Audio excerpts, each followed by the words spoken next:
जय भीम जय शिवराय मित्रांनो, मुख्यमंत्री माझी लाडकी बहीण योजनेचा ऑफलाईन अर्ज कसा करायचा यावरती मी एक व्हिडिओ बनवला आहे। तो हा व्हिडिओ आहे। पण आजच्या व्हिडिओमध्ये आपण मुख्यमंत्री माझी लाडकी बहीण योजनेचा ऑनलाईन अर्ज कसा करायचा हे आपण पाहणार आहोत। माहिती पूर्णपणे आणि योग्यरित्या तुम्हाला दिली जाईल, त्याच्यामुळे व्हिडिओ पूर्णपणे पहा, कोणताही पार्ट मिस करू नका। कारण प्रत्येक स्टेपला वेगवेगळी काही ना काही अंडरस्टँडिंग आहे, ते मिसअंडरस्टँडिंग मी क्लिअर करणार आहे। त्याच्या व्यतिरिक्त जे काही क्वेश्चन असतील ते कमेंटमध्ये तुम्ही विचारा। सर्वात प्रथम आपणाला कोणत्या प्रकारे हे ऑनलाईन अर्ज करायचा आहे ते समजून घ्या। सुरुवातीला तुम्हाला प्ले स्टोअरवरून जी ऑफिशियल जी सरकारने दिलेली, महाराष्ट्र सरकारने दिलेली जी ॲप आहे म्हणजेच नारी शक्ती दूत, हे ॲप तुम्हाला डाउनलोड करायचं आहे। त्यासाठी तुम्हाला प्ले स्टोअरवरती जायचं आहे आणि नारी शक्ती दूत हे इंग्लिशमध्ये टाईप करून त्याचे स्पेलिंग तुम्हाला समोर दिसेलच, हे स्पेलिंग टाकून तुम्ही सर्च करायचं आहे आणि त्याच्यानंतर तुम्हाला हे नारी शक्ती दूत ॲप हे तुम्हाला दिसेलच आणि याच्यानंतर तुम्हाला ते इन्स्टॉल बटन दिसेल, त्या इन्स्टॉल बटनवरती क्लिक करायचं आहे। यानंतर तुम्हाला हे इन्स्टॉल होईल आणि त्याच्यानंतर तुम्हाला ते इन्स्टॉल केल्यानंतर ओपन करायचं आहे आणि ओपन केल्यानंतर तुम्हाला लोडिंग होईल। ही अशा प्रकारची लोडिंग असेल, तर ओपन केल्यानंतर हे ॲप उघडली जाईल। थोडासा 1-2 सेकंदाचा वेळ घेतला जाईल। त्याच्यानंतर तुम्हाला परमिशन मागितलं जाईल। त्या परमिशनवरती तुम्हाला व्हाईल युजिंग धिस ॲप हे क्लिक करायचं आहे। यावरती क्लिक केल्यानंतर तुम्हाला कोणतीही प्रॉब्लेम येणार नाही। यातलं दुसरं कोणतेही क्लिक करायचं नाही, फक्त एवढंच एक ऑप्शन क्लिक करायचं आहे। याच्यानंतर तुम्हाला स्क्रीनवर जर हा मजकूर दिसत असेल तर ते डनवरती क्लिक करा किंवा स्किपवरती क्लिक करायचं आहे, ठीक आहे। याच्यानंतर पुढचा ऑप्शन टाकल्यानंतर स्क्रीनवर आलेला मजकूर वाचून तुम्ही पुढे जायचं आहे। स्क्रीन ॲप्लिकेशन पेज ओपन होईल।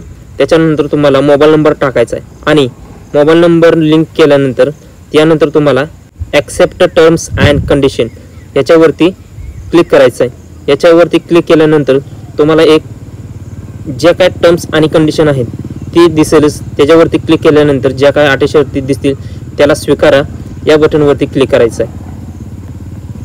स्वीकारावरती क्लिक केल्यानंतर तुम्हाला तुमचा OTP येईल।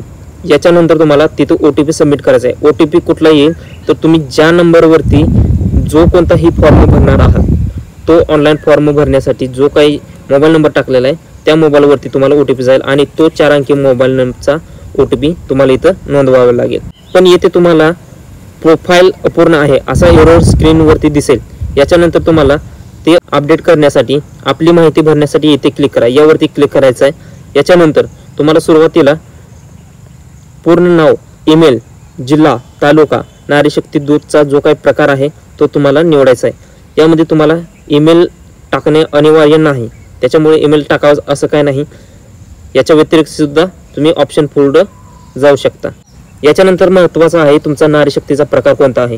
याच्यामध्ये तुम्ही सर्रास सामान्य महिला हा ऑप्शन निवडा। याच्यानंतर तुम्ही बचत गटाचे अध्यक्ष असाल तर तो ऑप्शन तुम्ही निवडू शकता। बचत गटाचे सदस्य किंवा सचिव किंवा गृहिणी असाल तर ते सुद्धा निवडू शकता।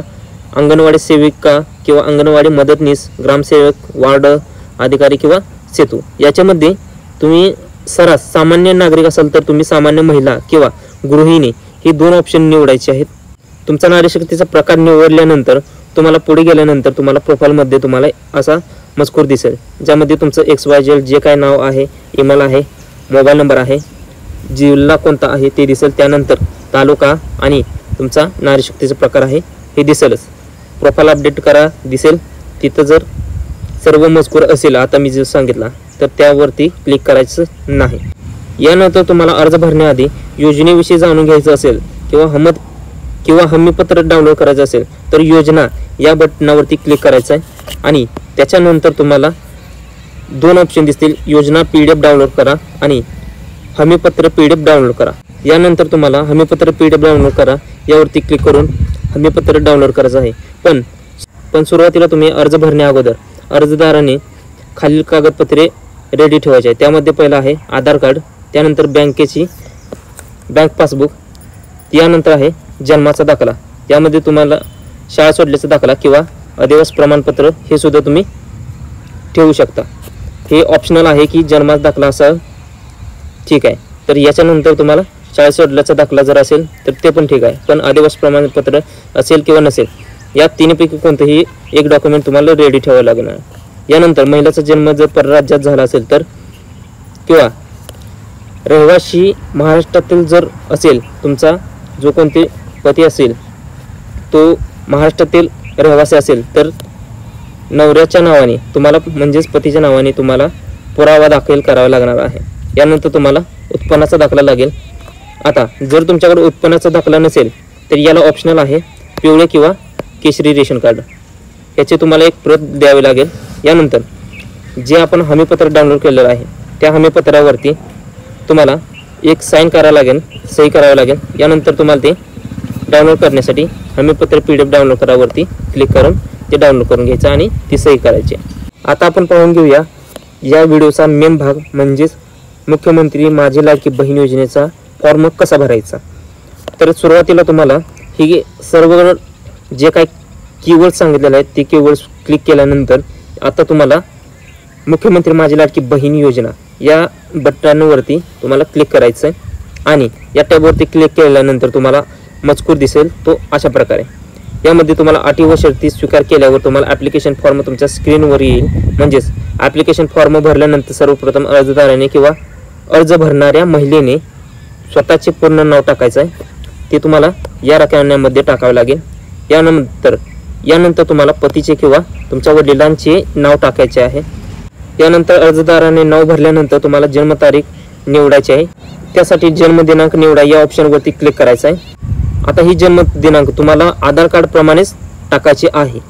यानंतर तुम्हाला त्यावरती क्लिक केल्यानंतर तुम्हाला हे कॅलेंडर दिसेल, यावरती तुम्हाला 2024 जून जे काय दिसत आहे त्याच्यावरती क्लिक केल्यानंतर तुम्हाला बर्थ ऑफ इयर दिसेल, त्यावरती क्लिक करून तुमचं जे काय साल आहे ज्या सालामध्ये तुम्ही जन्मला आहे त्यावरती क्लिक करायचं आहे आणि इथे तुम्हाला जो महिना आहे तो दिसेल, त्या महिन्यातली तारीख तुम्हाला निवडायची आहे आणि ओके बटनवरती क्लिक करायचं.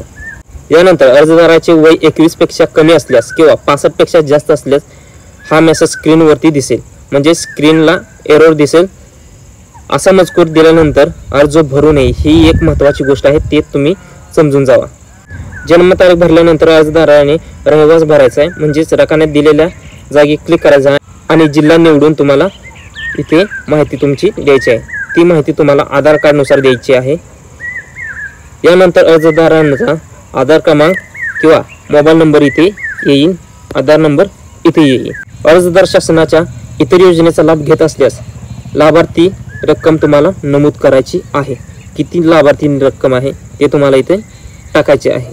ठीक आहे. जर 1,500 पेक्षा जास्त कोणत्याही आर्थिक योजनेचा लाभ घेतलेला नाही तर तुम्हाला नाही या बटनवरती क्लिक करायचं आहे. यानंतर महिलेचा परराज्यात जन्म झाला असल्यास होय अथवा नाही यावरती क्लिक करायचं आहे. होय वरती क्लिक केल्यावरती तुम्हाला परराज्याचे ड्रॉप डाऊन निवडायचे आहे. पण याच्या आधी तुम्हाला वैवाहिक स्थितीत टाकायचे आहे, म्हणजे तुम्ही मॅरिड आहात, अनमॅरिड आहात, विवाहित आहेत किंवा जे काय असतील ते, विधवा आहात, जे काय ऑप्शन असेल ते. ठीक आहे. यानंतर अर्जदाराच्या खाते ज्या बँकेत आहे त्या बँकेची तुम्हाला अचूक माहिती भरायची आहे. हे सर्वात महत्त्वाचे असणार आहे. यामध्ये तुम्हाला बँकेचे पूर्ण नाव टाकायचे आहे. बँकेमध्ये जे काय नंबर किंवा नाव आहे, बँकेमध्ये जे काय तुमचे नाव आहे ते नाव तुम्हाला इथे टाकायचे आहे. त्यानंतर बँकेचा नंबर म्हणजेच अकाउंट नंबर तुम्हाला इथे टाकायचा आहे. यामध्ये सर्वात महत्त्वाचं आहे अकाउंट नंबर आणि IFSC कोड, हे तुम्हाला महत्त्वाचे राहणार आहे. यानंतर आधार कार्ड क्रमांक बँक खात्याला जोडलेला आहे की नाही हे सर्वात महत्त्वाचं राहणार आहे या योजनेमध्ये. जर बँकेमध्ये आधार कार्ड लिंक असेल तर होय बटनवरती क्लिक करायचं आहे. यानंतर आधार कार्डाचा पहिला व शेवटचा फोटो अपलोड करायचा आहे. इथे तुम्हाला आधार कार्डवरती क्लिक केल्यानंतर तुम्हाला साईटला ते जे काय अपलोड केलेली फाईल आहे किंवा जे JPG फाईल आहे ते तुम्हाला दिसेल.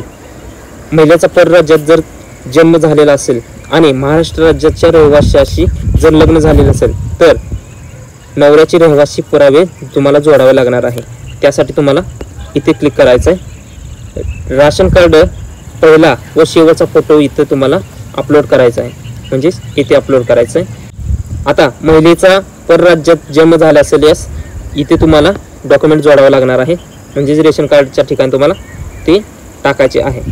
अर्जदाराचे हमीपत्र डाउनलोड करून त्यावरती स्वाक्षरी करून ते तुम्हाला अर्जदाराचे हमीपत्र इथे अपलोड करायचे आहे. यानंतर बँकेचे पासबुक तुम्हाला इथे अपलोड करायचे आहे. बँक पासबुक अपलोड करणे अनिवार्य नाही, हे महत्त्वाचं लक्षात ठेवा. अपलोड करावंच असं काही नाही, तुम्हाला ऑप्शनल आहे. आपण अगोदर त्याची डॉक्युमेंट दिलेले आहे. म्हणजेच आपण सुरुवातीला इथे सांगितलं होतं की बँक खाते हे अकाउंट नंबर तुम्हाला इथे टाकायचा आहे आणि IPSC कोड इथे टाकायचा आहे. म्हणजे हे तुम्हाला अनिवार्य आहे आणि इथे तुम्हाला बँकेचे पासबुक टाकणे अनिवार्य नाही. यानंतर तुम्हाला इथे अर्जदाराचा लाईव्ह फोटो टाकायचा आहे. म्हणजेच फोटो तुम्ही अपलोड करायचं न करायचं यावरती मी कमेंटमध्ये सांगेलच. तुम्ही क्वेश्चन करा कमेंटमध्ये, मी तुम्हाला सांगेल. पण तुम्हाला इथे लाईव्ह अपलोड करायचं आहे. यानंतर सर्व कागदपत्रे तुम्ही अपलोड केल्यानंतर ॲक्सेप्ट हमीपत्र डिस्क्लेमर या बटनावरती क्लिक करायचं आहे आणि हमीपत्रात दिलेल्या बाबी सामान्य असल्यास त्यास संमती द्यावी आणि माहिती जतन करा या बटनवरती क्लिक करायचं आहे. माहिती जतन करा या बटनवरती क्लिक केल्यानंतर हमीपत्रात दिलेल्या बाबी सामान्य असल्यास संमती द्यावी आणि माहिती जतन करा या बटनवरती पुन्हा क्लिक करायचं, म्हणजे स्वीकारावरती क्लिक करायचं आहे. स्वीकारा या बटनवरती क्लिक केल्यानंतर तुम्हाला लोडिंग येईल. लोडिंग 1-2 सेकंदाचं असेल.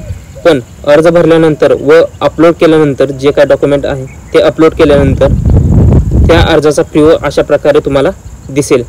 भरलेली माहिती योग्य असल्यास सबमिट करा या बटनवरती क्लिक करायचं आहे. पण जर काही चूक झाली असेल भरताना फॉर्म, तर तुम्ही बदल करा या बटनवरती क्लिक करून जे काय डॉक्युमेंटेशनचे जे काय बदल करायचे आहेत किंवा जे काय तुम्हाला माहिती भरायची आहे जे चुकलेले आहे ते तुम्ही बदल करा बटनवरती क्लिक करून भरू शकताय. आणि जर चुकीची नसेल योग्य असेल तर फॉर्म सबमिट करा या बटनवरती क्लिक करायचं आहे आणि प्रोसीड पुढे होऊन जाईल. यानंतर तुम्हाला माहिती जतन केल्यानंतर ॲप्लिकेशन नंबर पाहण्यासाठी होमपेजवरती जायचं आहे आणि यापूर्वी केलेले अर्ज या टॅबवरती क्लिक करायचं आहे. म्हणजेच तुमचा या ठिकाणी आता सध्या या सिच्युएशनमध्ये तुमचा फॉर्म सक्सेसफुली सबमिट झालेला आहे. सबमिट झालेला असेल तर तुम्ही यापूर्वी केलेले अर्ज या बटनवरती क्लिक केल्यानंतर तुम्हाला एक अशा प्रकारे कोणताही कोड दिसेल. त्यानंतर सिटीजन जे काय आहे ते दिसेल, त्यांचा मोबाईल नंबर जो काय आपण वापरलेला आहे, त्यानंतर तारीख दिसेल आणि टायमिंग दिसेल. ज्या टायमिंगला तुम्ही हा अर्ज केलेला आहे तो अर्ज तुम्हाला टायमिंगनुसार आणि डेटनुसार दिसेल. तर अशा प्रकारे आपण मुख्यमंत्री माझी लाडकी बहीण योजनेचा ऑनलाईन अर्ज कसा करायचा याची सविस्तर माहिती पाहिलेली आहे. जर काही क्वेश्चन असतील तर कमेंटमध्ये कमेंट करा, सर्व कमेंटचे उत्तर दिले जातील. संपूर्ण व्हिडिओ पाहून तुम्ही हे स्टेप फॉलो करून सुद्धा तुम्हाला जर ऑनलाईन अर्ज कसा करायचा हे जर काही डाऊट असतील किंवा करायचा नसेल ऑनलाईन अर्ज, तर तुम्ही ऑफलाईन अर्ज करा, हे मी स्पष्टपणे सांगत आहे. ऑफलाईन अर्ज कसा करायचा हे पाहण्यासाठी क्लिक करा या बटनवरती